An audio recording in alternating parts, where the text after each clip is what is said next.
Hello and welcome to another edition of Motor Cars Enthusiasts. Right off the bat on today's show, as you can tell by my forehead, it is Ash Wednesday, but let's get on with the action, including this machine. I think one of the most beautiful automobiles that Lincoln sells to date is the MKZ.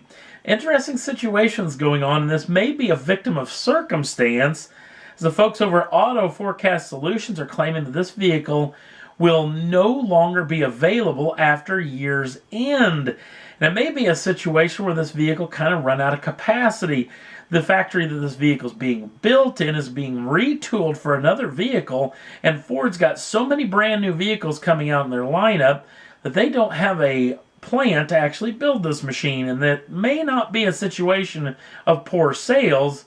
It may just be a situation where this thing doesn't have a place to be built. So we'll have to wait and see if this thing ends up getting a reprieve or not.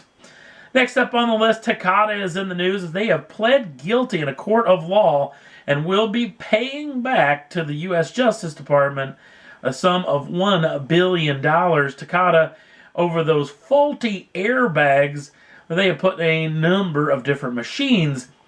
Now, this has led open to a deal where this next story that we may talk about this in future Motor Cars programs may be a story about this manufacturer being sold, as apparently this is enough of a loss where Takata cannot stand on its own feet anymore, and there's a lot of sharks in the water wanting to lop up and buy up this company quite quick. So we'll keep you in tune if we hear they have a new owner, and that may happen very, very soon.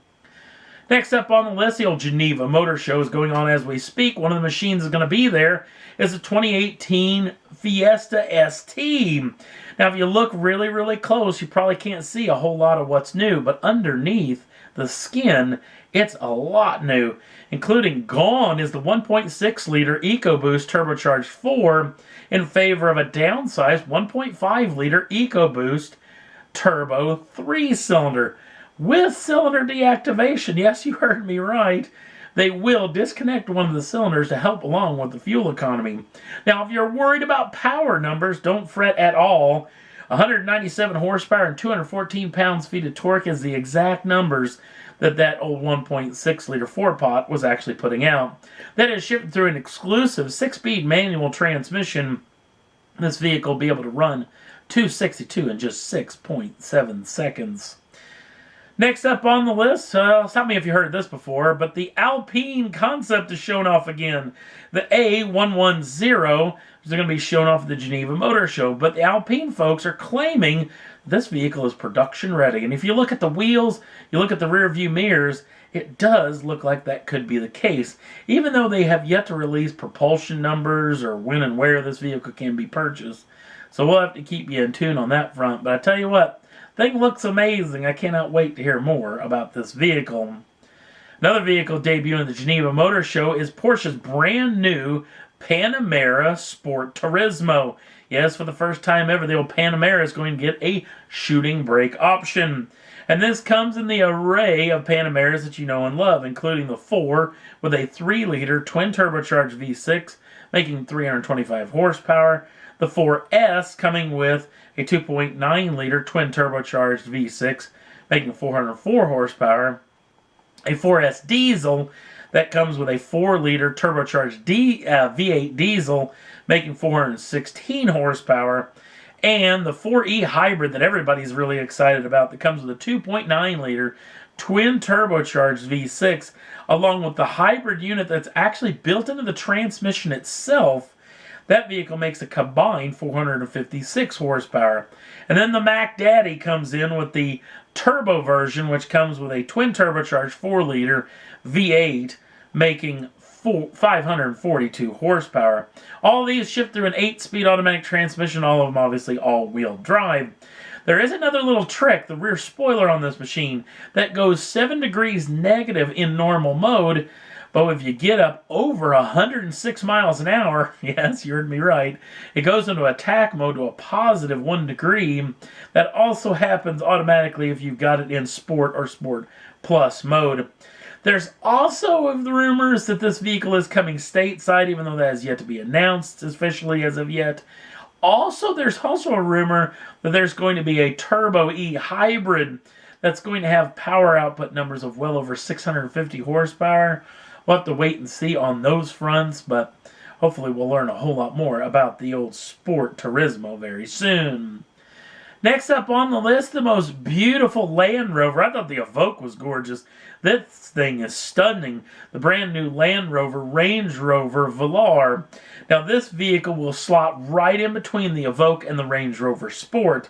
This thing comes with an array of power plant options as well, including two 2-liter diesel options, two 2-liter petrol options, also a 3-liter turbo diesel V6 option that comes with 296 horsepower, and also a 3-liter petrol engine that makes 375 horsepower, 332 pounds-feet of torque. All those are shipped through an 8-speed automatic gearbox. Obviously, the vehicle is all-wheel drive. This vehicle will be available in UK showrooms in July of this year, with a starting price of between £45,000 sterling and £85,000 sterling. No word on when this vehicle will be reaching stateside, but we'll keep you in tune when we hear that information. Next up on the list involves a manufacturer that you all know and love, the folks over Ferrari, but a weird situation that harkens back from the past. Speedometer rolling back. Now, back in the old days, a lot of used cars used to roll back speedometers all the time to make these cars more valuable. Well, there's a 71-year-old, I'm assuming, ex-sales guy at a Ferrari dealership down in Florida who is now suing Ferrari and suing Ferrari of North America and the dealer networks over a practice that's been followed in a lot of the dealerships in and around the Florida market, and apparently in a lot of other places all around the world, at least allegedly. And it revolves around he come in contact with the head honcho at Sara Lee, who was wanting to sell back his LaFerrari, but paid the dealership and the mechanics some extra coin to get them to roll back the speedometer to almost zero so he could get top dollar for his used LaFerrari. It's a weird practice, and a practice that Ferrari claims is not taking place, or they have no knowledge. There may be some rogue folks that have been going on doing this. We're going to have to wait and see what this comes out in court, or what comes out in any of this situation. But obviously, this is a situation that could land Ferrari and the dealership network in some very, very hot water if this allegedly is really taking place. And that's all there was that I thought was worth talking about for this edition of Motor Cars Enthusiasts. Don't forget to like us over on the Facebook page. Links down in the show notes. Also, if you'd like to subscribe to the channel, you can do so at any time. Get the first dibs on the brand new shows as soon as they come out. Thanks for watching. We'll see you again real soon.